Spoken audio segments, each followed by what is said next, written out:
कृष्ण गोविंद नारायण राम कृष्ण गोविंद नारायण।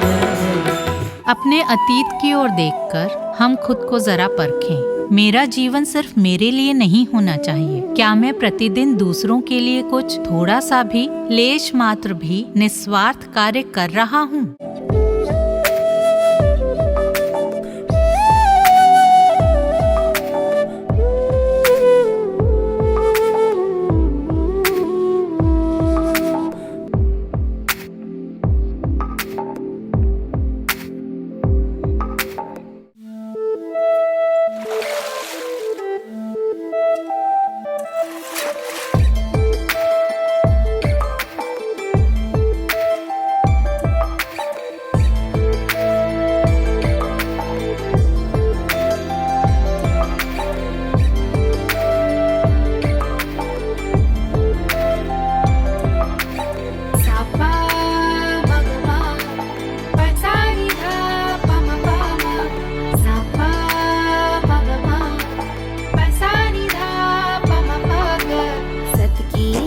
पे चल के देता जो ये संदेश, प्रेम के रंग सब रंगे, सबका है एक खिवैया, भीड़ में हो या रहे अकेला, आनंद में रमता जो नंदती नंदती नंदती नंदती नंदती देवा, नंदती नंदती नंदती नंदती नंदती देवा, नंदती नंदती नंदती नंदती नंदती देवा, नंदती नंदती नंदती नंदती नंदती देवा।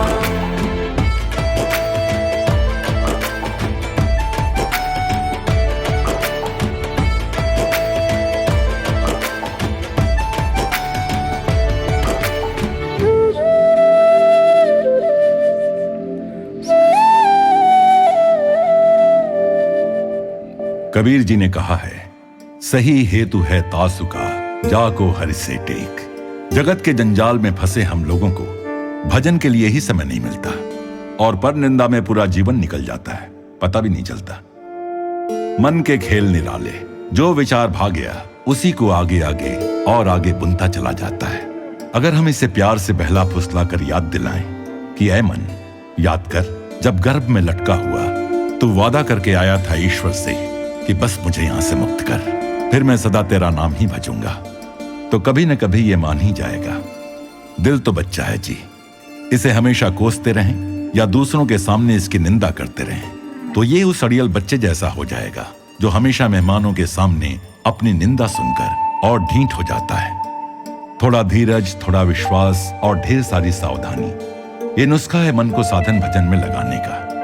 हाथ अपने कर्म में लगे रहें और मन अपने चित्चोर की ओर। देखिए, हमसे प्रेम और करुणा सहित सेवा के सिवा कुछ और होगा ही नहीं। अम्मा इसका जीता जागता उदाहरण है। तन मन के परे जा चुकी अम्मा के चेहरे पर घंटों घंटों दर्शन देने के बाद भी थकान नहीं, मधुर मुस्कान खिली रहती है। जहां प्रेम है वहां थकान नहीं होती। इसे अम्मा 4 दशकों से चरितार्थ करती आ रही हैं। स्वयं भी आनंद से सराबोर, दूसरों को भी हर हाल में मस्त रहने का संदेश देती हैं। प्रेम स्वरूपी, आत्म स्वरूपी सभी को नमस्कार। ബന്ധിച്ചുവത്തുവിന് സമർപ്പിക്കുക ഈശ്വരന് വേണ്ടി ഞാൻ ഇരിക്കുക. പക്ഷേ ഈശ്വരനും കഴിച്ചു കണ്ടിട്ടില്ല. ആ പായസം വെച്ചിട്ടുള്ള മറ്റുള്ളവരാണ് കഴിക്കുന്നത്. ബന്ധിച്ച് സമർപ്പിക്കുക ഒരു ക്രിയയാണ്, തത്വമാണ്. स्नेह, करुणा, दया और विवेक आदि के उपहारों से लाद कर ईश्वर ने प्रत्येक आत्मा को इस धरा पर भेजा है। ईश्वर के दिए उपहारों को हमें बांटना चाहिए। ऐसा करें तो सबको कितनी खुशी होगी। जब हम बच्चों को उपहार देते हैं तो उनको कितनी खुशी होती है। जब हम मंदिर जाते हैं तो मिठाई अर्पण करते हैं, अर्थात भोग लगाते हैं। हमारे मन में किसके लिए सर्वाधिक मोह है? आमतौर से धन दौलत में प्रिय वस्तु को समर्पित करना, जैसे खाने की वस्तुओं में मिठाई, सबसे प्रिय होती है। प्रिय वस्तु का अर्पण अर्थात ईश्वर के चरणों में समर्पण। आज तक किसी ने ईश्वर को कुछ खाते नहीं देखा, अक्सर दूसरे लोगों को ही खाते देखा जाता है। अर्पण एक क्रिया है, तत्व है। ये हृदय खोलने की प्रक्रिया है, इससे हृदय खुलता है। और फिर ये दान कर्म तो है ही, इसी से हम ईश्वर कृपा के पात्र बनते हैं। अतः हमारी प्रार्थना की तरंगें लोगों के मन में सकारात्मक तरंगों का निर्माण कर सकती हैं, लेकिन दूसरों का हृदय भी खुला होना चाहिए। सब कुछ तरंग रूप में है। हम कोई गीत गाएं और उसे कंप्यूटर में डालकर देखें तो वो तरंग रूप में दिखाई देता है। एक बार एक कार चलते चलते एक गड्ढे में गिर गई। गड्ढा जरा गहरा था। तब ड्राइवर ने पहाड़ी पर चढ़कर अपना आसन बिछाया और लगा प्रार्थना करने, हे ईश्वर मेरी कार बाहर निकाल दो, मेरी कार बाहर निकाल दो। मुड़कर देखा तो कार वहीं थी। हे भगवान तुम मेरी प्रार्थना सुन नहीं रहे, और भला बुरा कहने लगा। तभी आकाशवाणी हुई, प्रार्थना करो और कार को धकेलो। दोनों जरूरी हैं, प्रयत्न और प्रार्थना। निराशा के अधीन न होकर हमें आशा के दीप से अपने हृदयों को प्रकाशित करना चाहिए। परछाई की तरह मृत्यु हमारे पीछे लगी है। हमें ये किराए का घर किसी भी क्षण खाली करना होगा। मृत्यु आकर दबोच ले, उससे पहले कई कर्तव्य कर्म हमें करने हैं। अपने अतीत की ओर देखकर हम खुद को जरा परखें। सत्यानुभूति की इच्छा और जिज्ञासा अपने भीतर से उठनी चाहिए। स्वयं से कुछ महत्वपूर्ण प्रश्न पूछें। पहला, आध्यात्मिक पथ पर मेरी नियमित उन्नति क्या हो रही है? मैं नियमित रूप से साधन भजन कर रहा हूँ या रास्ते से भटक गया हूँ? दूसरा, मेरा जीवन सिर्फ मेरे लिए नहीं होना चाहिए। क्या मैं प्रतिदिन दूसरों के लिए कुछ थोड़ा सा भी, लेश मात्र भी निस्वार्थ कार्य कर रहा हूँ? तीसरा, आत्मसंयम और परिपक्वता बनाए रखने में सक्षम हूँ और ईर्ष्या क्रोध जैसे विकारों के अधीन होकर किसी को दुख तो नहीं दे रहा हूँ? चौथा, प्रकृति के संरक्षण में क्या मैं अपना योगदान दे पा रहा हूँ? इस शोध के आधार पर तदनुसार स्वयं को सुधारने के लिए कर्म करना चाहिए। दृढ़ संकल्प लेकर अनथक प्रयत्न शुरू करने का समय आ गया है। किसी वस्तु से प्रेम है तो वो हमेशा नई और तरोताजा लगेगी। प्रेम न रहे तो नयापन खो जाता है। एक बार एक पुरुष को मिस यूनिवर्स से प्यार हो गया। उसने उसका पीछा कर करके आखिरकार उसके साथ शादी कर ली। एक दूसरे को जान भी नहीं पाए थे कि उसने उसे छोड़ने का मन बना लिया। पहले उसके बिना रह नहीं पाता था, हर वक्त उसके आसपास मंडराते रहता था और अब एक क्षण भी उसके साथ नहीं रह पाता था। सूरत भी पसंद नहीं थी। तो प्रेम ही हमारे जीवन में ताजगी, उत्साह और शक्ति लेकर आता है। प्रेम ही है जो हर वस्तु को नयापन देता है। जितना जितना प्रेम हमारे जीवन में है, उतनी उतनी ताजगी और नएपन का हमें अनुभव होगा। हमारे भीतर प्रेम की ज्योति नहीं होगी तो नई वस्तु में भी अंधकार मालूम होगा। जीवन को ताजगी से भरने वाली दूसरों के लिए प्रेम और करुणा की भावना ही है।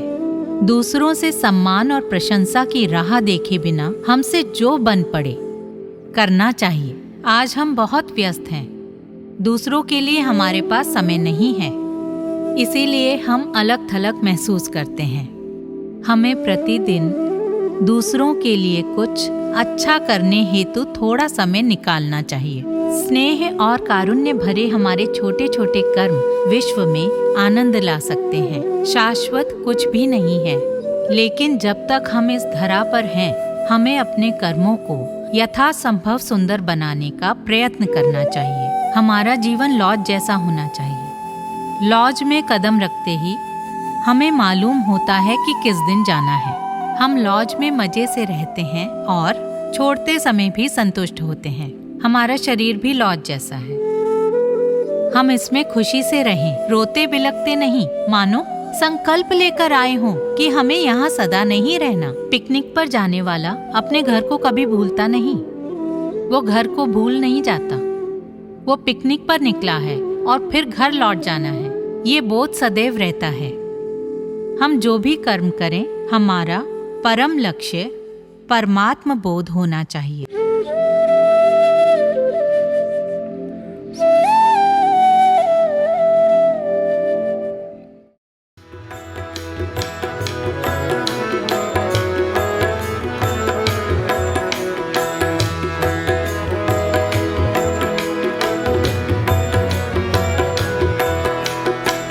राम कृष्ण गोविंद नारायण, राम कृष्ण गोविंद नारायण, केशव मुरारी केशव मुरारी, केशव मुरारी केशव मुरारी,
आयरलैंड ऐसा द्वीप है जिसने अपने ही संगीत, भाषा और परंपराओं का निर्माण किया है जो अपने आप में अनूठे हैं। यहाँ के लोगों को अपनी संस्कृति पर गर्व है और वे पूरे मनोयोग से इसे अम्मा को अपने सहित अर्पित करने की स्नेहपूर्वक राह देखते हैं, इस आशा के साथ कि शायद वे भी अम्मा के विश्वव्यापी प्रेम सेवा में थोड़ा बहुत योगदान दे सकें।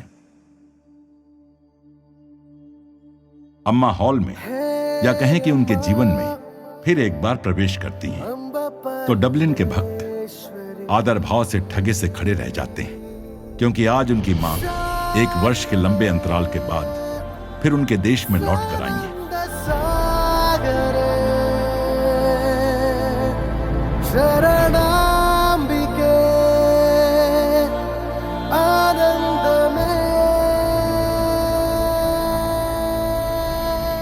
स्थानीय उच्च पदाधिकारियों ने अम्मा को माल्यार्पण करके अम्मा का स्वागत किया।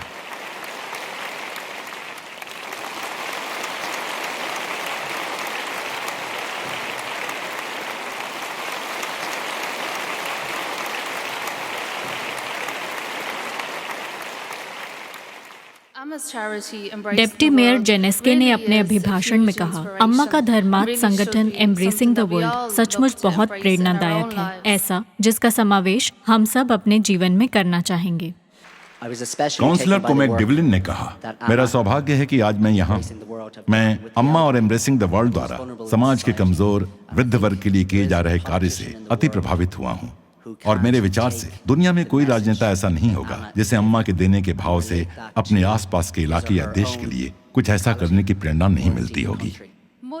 सीनेटर लीन रुएन ने कहा, अम्मा हमारी दुनिया का मूलभूत अंग है।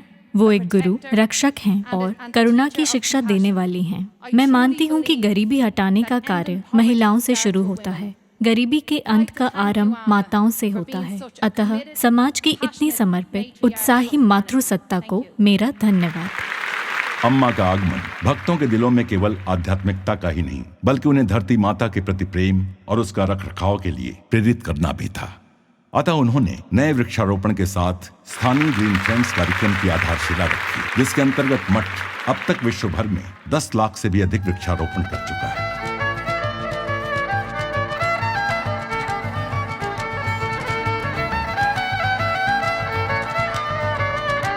अम्मा के दर्शन में बहुत से स्थानीय कार्यक्रम पेश किए गए, जिनमें विशेष था मंत्रमुग्ध कर देने वाला आयरलैंड के सुप्रसिद्ध किला बैंड का कार्यक्रम।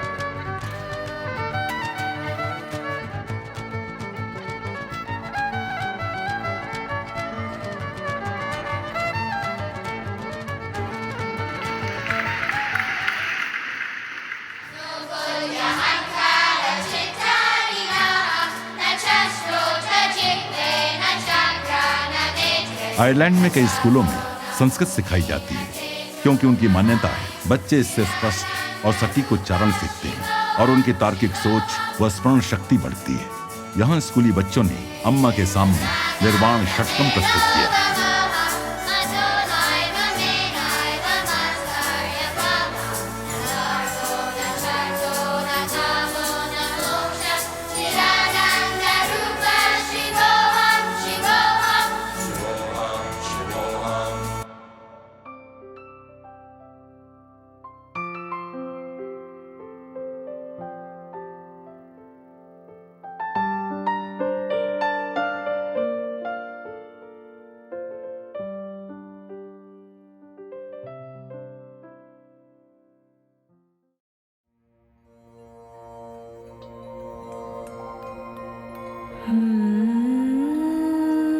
अम्मा के सानिध्य में विश्व शांति हेतु प्रार्थना करने वाले भक्तों के हृदय में अपूर्व भक्ति जगाने में अम्मा की शारीरिक उपस्थिति ने उत्प्रेरक का काम किया।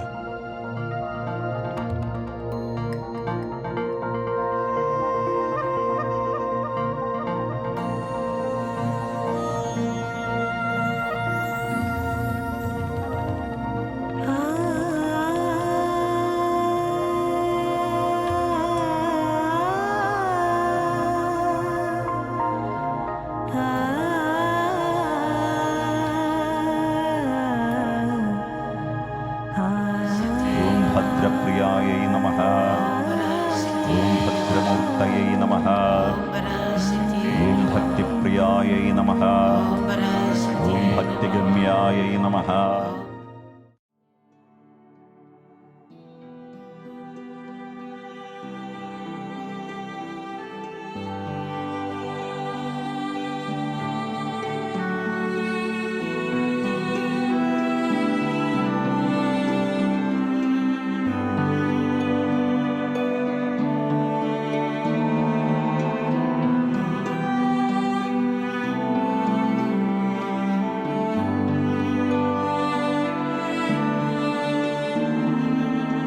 आयरिश लोगों की तरह ही अम्मा की आयरिश यात्रा भी रंगारंग उत्सव जैसी होती है। सिटी वेस्ट कन्वेंशन सेंटर उन 2 दिनों में अनेकों भाषाओं जैसे मलयालम, संस्कृत, गेलिक, अंग्रेजी और अन्य यूरोपियन भाषाओं से गूंज उठा, क्योंकि लोग सब जगहों से अम्मा का सानिध्य पाने के लिए यहाँ आए हुए थे।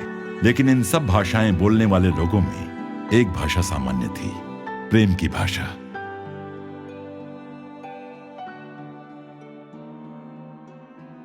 अगला एपिसोड अम्मा के अमेरिकन यात्रा का प्रारंभ। नंदति नंदति नंदति